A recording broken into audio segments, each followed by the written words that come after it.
ये आकाशवाणी रायपुर है। छत्तीसगढ़ी समाचार बुलेटिन के संग मीनल तिवारी के जय जोहार। अब सुनो आज के प्रमुख समाचार। केंद्रीय स्वास्थ्य और परिवार कल्याण मंत्री डॉक्टर हर्षवर्धन अब भरोसा जतईन है कि कोविड-19 वैक्सीन अवइया बछर के शुरुआत में मिल जाही।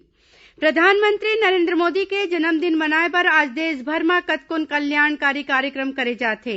मुख्यमंत्री काली वीडियो कॉन्फ्रेंसिंग ले गौरेला पेंड्रा मरवाही जिला बर 84 करोड़ रुपया ले ज्यादा के 29 ठन विकास काम के लोकार्पण करही। अब समाचार विस्तार ले। केंद्रीय स्वास्थ्य और परिवार कल्याण मंत्री डॉक्टर हर्षवर्धन अब भरोसा जतईन है कि कोविड-19 वैक्सीन अवइया बछर के शुरुआत में मिल जाही। राज्यसभा में आज देश में कोरोना संक्रमण के स्थिति में चर्चा के जवाब देवत डॉक्टर हर्षवर्धन ये बात कहीन। ओमन लोगन ले अपील करीन कि वैक्सीन आए तक एक दूसर ले सुरक्षित दूरी बनाए रखें। ओमन कहीन कि एक विशेषज्ञ समिति आने निकाय ला जरूरी सहायता देके वैक्सीन तैयार करे के काम करत है। स्वास्थ्य मंत्री है कोरोना संक्रमण ले निपटे में कोरोना योद्धा मन के प्रशंसा करीन। ओमन कहीन कि केंद्र सरकार है राज्य सरकार मन ला हर किस्म के सुविधा देवाए है। संगे संग यहू कहीन कि नमूना के जांच के मामला में भारत कुछ दिन में दुनिया में अव्वल स्थान में पहुंच जाही। कोरोना संक्रमण के बढ़त मामला ला देखत मुंगेली जिला में आज ले 23 सितंबर तक तालाबंदी रही। जिला के लोरमी, पथरिया, सरगांव समेत 15 ग्राम पंचायत में तालाबंदी के बेरा जरूरी जिनिस के दुकान प्रशासन कोती ले तय करेगे बेरा में खोले जाही। आज मुंगेली में पुलिस फ्लैग मार्च करीन। जिला कलेक्टर PS एल्मा ये संबंध में निर्देश जारी कर दे हैं। वहीं सरगुजा जिला में कोरोना संक्रमित मरीज मन के चिन्हारी करे बर शिविर लगा के कोरोना जांच करे जाथे। एती जांजगीर के दिव्यांग कोविड सेंटर में इलाज बर भर्ती एक कोरोना संक्रमित मरीज अस्पताल ले भाग के खुदकुशी कर लीस। कुलीपोटा गांव के रहैया ये मनखे ह खोखसा रेलवे फाटक तीर ट्रेन के आगू कूद के आत्महत्या करे हे। मामला के जांच करे जाथे। महासमुंद जिला के जम्मू अस्पताल में आयुष विभाग कोती ले काढ़ा बांटे जाथे। प्रदेश में कोरोना संक्रमित मामला में सरलग बढ़वात होते। दुर्ग जिला में आज अब तक 129 कोरोना नवा मरीज मिले हैं। यह 20 ले 30 सितंबर तक तालाबंदी लागू करे जाही।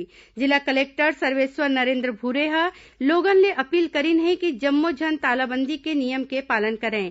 ये स्थिति ला देखा जिला के मुख्य चिकित्सा और स्वास्थ्य अधिकारी डॉक्टर गंभीर सिंह ठाकुर आकाशवाणी समाचार ले गोट बात करीन।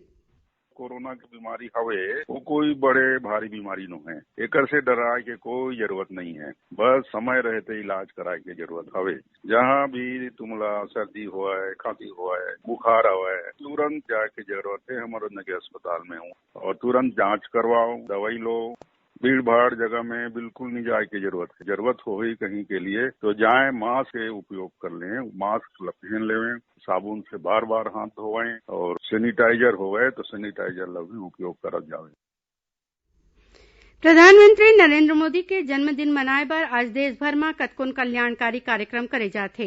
भारतीय जनता पार्टी ये बेरा में सेवा सप्ताह के आयोजन करे है। एमा 14 सितंबर ले 20 सितंबर तक देश भर में व्हील चेयर बांटे के संगे संग साफ सफाई संबंधी कतकोन कार्यक्रम होवत है।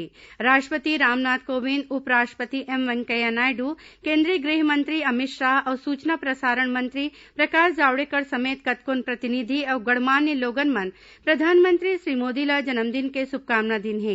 अपन संदेश में छत्तीसगढ़ के मुख्यमंत्री भूपेश बघेल प्रधानमंत्री ला शुभकामना देवत उखर स्वस्थ जीवन के कामना करीन है। प्रधानमंत्री श्री मोदी के जन्मदिन के मौका में राज्यपाल सुश्री अनुसुईया उइके छिंदवाड़ा जिला के अपन फार्म हाउस में पौधारोपण करीन। श्री मोदी के जन्मदिन के मौका में सेवा सप्ताह में आज जांजगीर में विधायक नारायण चंदेल के उपस्थिति में 5 झिन दिव्यांग मन ला ट्राइसिकल बांटे गिस। कोंडा गांव में घलो जिला भाजपा इकाई कोती ले कोरोना ले बचाव बर जन जागरूकता कार्यक्रम और पौधारोपण करे गिस। राज्य के पूर्व महिला और बाल विकास मंत्री लता उसेंडी बताइन कि सेवा सप्ताह के बेरा जिला में कतकोन कार्यक्रम होही। बस्तर जिला में भारतीय जनता युवा मोर्चा कोती ले रक्तदान कार्यक्रम राखे गिस। जगदलपुर में कोरोना योद्धा मन के सम्मान करे गिस। छत्तीसगढ़ी समाचार बुलेटिन आप मन आकाशवाणी रायपुर ले सुनत हव। छत्तीसगढ़ के खबर ले है आपके वास्ता और खबर के विश्वसनीयता ले है हमर वास्ता। आकाशवाणी समाचार रायपुर के प्रादेशिक समाचार बुलेटिन के संगे संग हमर समसामयिक कार्यक्रम आप रेडियो के संग अपन मोबाइल में घलो सुन सकत हव। आकाशवाणी समाचार फेसबुक, ट्विटर और यूट्यूब में घलो हावय। हमार फेसबुक पेज हरे Chhattisgarh news on AIR, Twitter handle CGAIR news और हमार यूट्यूब चैनल हरे छत्तीसगढ़ AIR न्यूज। तो अब रेडियो के संगे संग आपके मोबाइल के माध्यम ले हम आप तक पहुंचत हन। छत्तीसगढ़ के हर खबर बर सुनत रहो आकाशवाणी समाचार। अब आगू बढ़बो बांचे समाचार कोती। मुख्यमंत्री भूपेश बघेल काली वीडियो कॉन्फ्रेंसिंग ले गौरेला पेंड्रा मरवाही जिला बर 84 करोड़ रुपया ले ज्यादा के 29 ठिन विकास काम के लोकार्पण करही। संगे संग श्री बघेल ये जिला में 248 करोड़ रुपया ले ज्यादा के 189 काम के भूया पूजन करही। उन्हें मुख्यमंत्री 21 सितंबर के वीडियो कॉन्फ्रेंसिंग ले ही जगदलपुर ले हैदराबाद और रायपुर बर नवा विमान सेवा के शुभारंभ करही।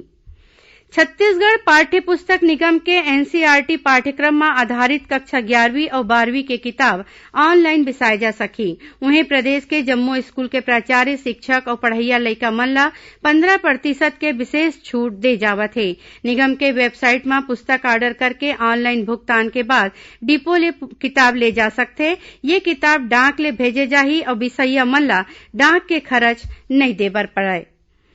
बरसा के मौसम में धान ला फूले ले बचाए खातिर राज्य के जम्मो धान खरीदी केंद्र मन में चबूतरा बनाए के दूसर चरण के तैयारी शुरू कर दे गे हे। पंचायत और ग्रामीण विकास विभाग के प्रमुख सचिव गौरव द्विवेदी ह सबो जिला कलेक्टर और जिला कार्यक्रम समन्वयक मन ला चबूतरा बनाए बर जगह चुने के निर्देश दिन हे। खबर के मुताबिक पहली चरण में अब तक 4630 चबूतरा बनाए के काम पूरा हो गए हे। राज्य सरकार ह चिकित्सा शिक्षा विभाग में 2 अधिकारी मन के नवा पदस्थापना दे हे। अंबिकापुर के शासकीय चिकित्सा महाविद्यालय के अधिष्ठाता डॉक्टर RK सिंह ला चिकित्सा शिक्षा संचालय के प्रभारी संचालक बनाए गए हे। उखर जगह में रायपुर के पंडित जवाहरलाल नेहरू स्मृति चिकित्सा महाविद्यालय में चर्म विभाग के अध्यक्ष डॉक्टर P.K. निगम ला अंबिकापुर चिकित्सा महाविद्यालय के प्रभारी अधिष्ठाता बनाए गए हे। स्कूल शिक्षा मंत्री डॉक्टर प्रेमसाय सिंह टेकाम ह रायपुर शहर और तीर्थखार के मोहल्ला कक्षा के जांच करीन।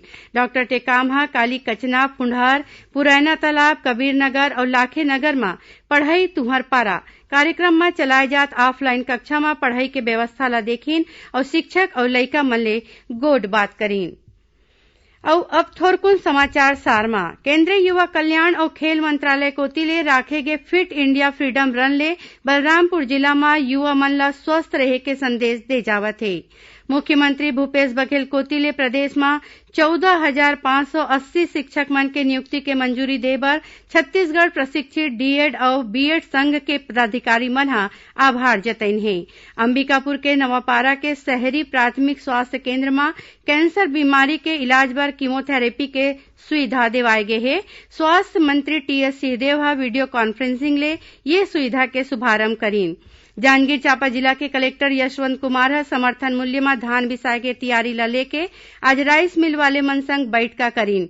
ओमन जिला के 4 ठिन संग्रहण केंद्र में जमा धान के उठाव तुरते करे के निर्देश दीन और राजनांदगांव में ऑनलाइन ठगी के 2 ठिन मामला आगू आए हे। आखिर में प्रमुख समाचार एक घाव फेर। केंद्रीय स्वास्थ्य और परिवार कल्याण मंत्री डॉक्टर हर्षवर्धन ह भरोसा जतईन है कि कोविड-19 वैक्सीन अवैया बछर के शुरुआत में मिल जाही। प्रधानमंत्री नरेंद्र मोदी के जन्मदिन मनाए बर आज देश भर में कतकोन कल्याणकारी कार्यक्रम करे जाथे और मुख्यमंत्री काली वीडियो कॉन्फ्रेंसिंग ले गौरेला पेंड्रा मरवाही जिला पर 84 करोड़ रुपया ले ज्यादा के 29 ठिन विकास काम के लोकार्पण करही। एकरे संग छत्तीसगढ़ी समाचार बुलेटिन इहे सिरावत है। जय जोहार।